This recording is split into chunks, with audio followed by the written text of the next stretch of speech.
Hey, if you are doing a launch between now and the end of the year or the very beginning of 2021, you're likely going to get a lot of advice from people on how to properly optimize your launch to get the best results. And one of the best ways to do it is to do what's known as a runway. And yes, a runway is great. The problem is the advice you're probably being given on how to do your runway is leaving money on the table, which I don't want to happen to you. So definitely pay attention to this video and learn about what I like to call the inverse runway, which is the better way of doing a runway for your next launch. So check it out. Alvaro here from 𝐷𝐼RObarrios.com, and today I'm here to talk about runways because a lot of people are launching now between now and the end of the year, or maybe even at the very beginning of the year. And as you know, a lot of people know, with a launch typically comes what is known as a runway. Now, if you're not familiar with the concept of a runway, I'm not going to go super deep into that, but basically the very short description of it, it's a period where you are warming up your audience with different types of content prior to actually going through with your launch ad. So for example, if you're doing a typical webinar launch, maybe for a period of 4 to 6 weeks, you're putting content out that people see so that you appear everywhere, you build up that know, like, and trust factor,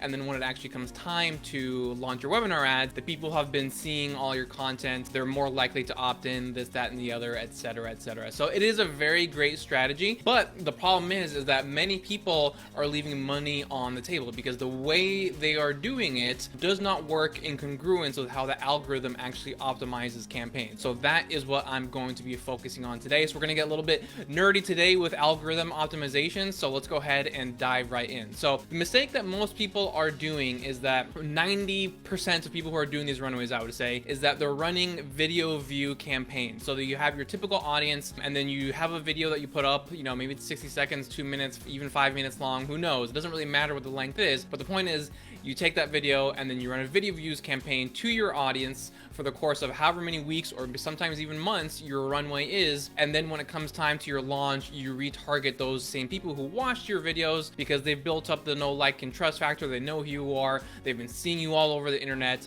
and so at that point they are more likely to opt into your stuff. That totally makes sense from a logical and practical standpoint, especially when you think about marketing and the funnel in general, you know, bringing people from awareness to middle of the funnel to bottom of the funnel, all that kind of stuff. It makes perfect sense why people suggest that, to run the video views and then hit them up with your launch ads. But the problem with that advice, though, is that the algorithm is very sophisticated and it divides people up based upon their behaviors on the platform. So let me break that down for you with the chart right here behind me. So I've got this chart, and this is a 1 million person audience. It's any 1 million person audience. It doesn't really matter what industry we're talking about here, right? So when you are optimizing for a campaign, regardless of what you are actually ultimately trying to do, the algorithm is going to split up the audience based upon the objective that you choose. So in other words, each audience has a sub-audience or sub-audiences in it. So an audience size of 1 million people, you're not going to get in front of 1 million people if you never pause your campaign, right? If your campaign runs forever and ever and ever and ever and it never gets paused, even though the audience size is 1 million people, you'll actually never reach 1 million people over the course of time. And again, that's because they're sub-audiences, and based upon your objective, it's going to show it to the people who exhibit those behaviors that you're actually optimizing for. So back to this chart right here. So here we have a 1 million person audience, and so here, all these letters here, they represent some of the different objectives that are available inside of Facebook. So for example, video views, this is the engagement, you got traffic, messages, page likes, brand awareness, conversions, and purchases. Now both of these actually are obviously conversions, a type of conversion. I'm splitting them up into two because this here I'm more so referring to a free conversion, so such as a free lead magnet, and over here is an actual purchase. So two different types of conversion behaviors, free and purchase. So based upon your campaign, whatever objective you choose, the algorithm is going to show it to those people inside that sub audience. So if it's a 1 million person audience and you choose the engagement objective, it's going to show it to people right over here in this section, and it's not going to show it to any of these other people over here. Now, is it possible for there to be some overlap? In other words, is someone who engages with an ad also someone that can convert on an ad? yes, that certainly is possible. There is a little bit of overlap, but for the most part, these actually are distinct sub audiences, meaning, I don't know what the exact percentage is, but I would say 85 to 90% of the people that you're running an engagement ad to, they're just engagers, right? They're not anything else, right? So the algorithm is analyzing people's past behavior. It sees if they engage with ads, meaning they like, comment, and share, and so it's going to get in front of those people. Same thing with video views. It's going to analyze people based upon their past behavior, and if they have watched videos in the past before on the platform, it will get in front of them here. So you might already be seeing the problem here is that when you do the whole runway where all you're doing is running video ads and you're building the video view audiences, you're like, cool, I'm building up this know, like, and trust factor, I'm all over the place, I'm indoctrinating people, so to speak, with my messaging. That's all great, it's all good, but the problem is that these video view people, again, for the most part, they don't have conversion behavior built into them, right? Because the algorithm is finding people who watches videos, it's not finding people who actually convert. So you want converters is what you're going after for any type of launch, right? So what you want to actually do is do what I call the inverse runway. So whereas most people are doing the whole video views and then conversions to get people into your launch, I say do the exact reverse. Start with conversions and then do video views. So what I mean by that is that you might have a free lead magnet that you can be running in the background constantly, right? So you run that, that's a conversions objective, people opt into it, and because of the fact that you're optimizing for conversions, you're getting in front of these people with conversion behavior. Then after they opt in, then you can hit them with the video. So in other words, you start here and make your way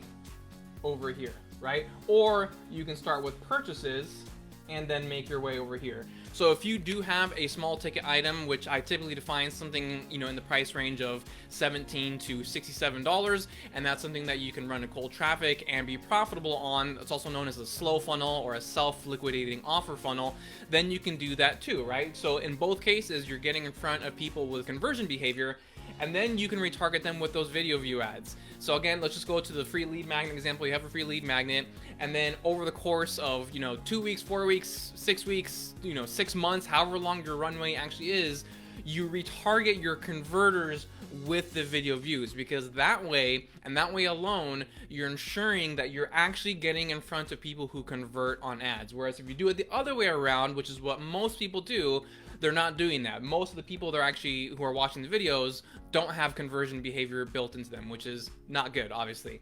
So do this in the reverse, where you're starting with conversions, either free or purchase. I would actually say it's a little bit more optimal if you're doing purchases, but that also is a little bit more challenging. So at the end of the day, do either one, they both work, and then you can retarget those people who opt in with your video view campaigns. And I like to call this the indoctrination period, right? So they've converted, they're already on your email list, they've entered your world, and then you just start appearing everywhere, right? And so every 7 days they see a new video from you. I do this for several clients, and we like to call it the indoctrination period because they've opted in, and then we kind of hit them everywhere with these video ads. But again, we know not wasting our dollars, so to speak, because we're only showing our videos to people who have conversion behavior built in. And so when it actually comes time to purchase, these people who have been watching the videos, they buy like crazy. Why? Because they have conversion behavior already built into them. Yes, obviously the marketing still has to be good, this, that, and the other, but because of the fact that we're only going after converters with the videos, the probability of these people actually purchasing once the launch actually occurs is infinitely higher. So hopefully that made sense. I know we got a little bit nerdy here with some algorithm optimizations, but take this information and definitely use it to implement your next launch. And if you found this video helpful and you would like to see if there's a way that you can work with my team, as you can probably tell from this video, right, we leave no stone unturned. We're looking at everything. We really understand how the algorithm works. So if you'd like to see if there's a way that we can work together, head on over to alvarobarrios.com/FBhelp. You're gonna fill out a brief application there so I get to know a little bit more about your business, and then we're gonna hop on a Zoom call and see what the best solution for you is. I don't have a cookie cutter solution. I do have different solution is based upon where you are at with your business and what your specific goals are, and we're going to determine what that solution is on the call. So I will link that below. Go ahead and fill it out. If you found this video helpful, please support the channel by hitting that like button, and leave your comments below. Let me know what else you would like for me to cover, and I'll try to cover it as best as possible. And if you haven't done so already, please hit that subscribe button and turn on your notifications. That way you don't miss any new videos when we put them out. That's all I've got for you today. Take care and see you soon.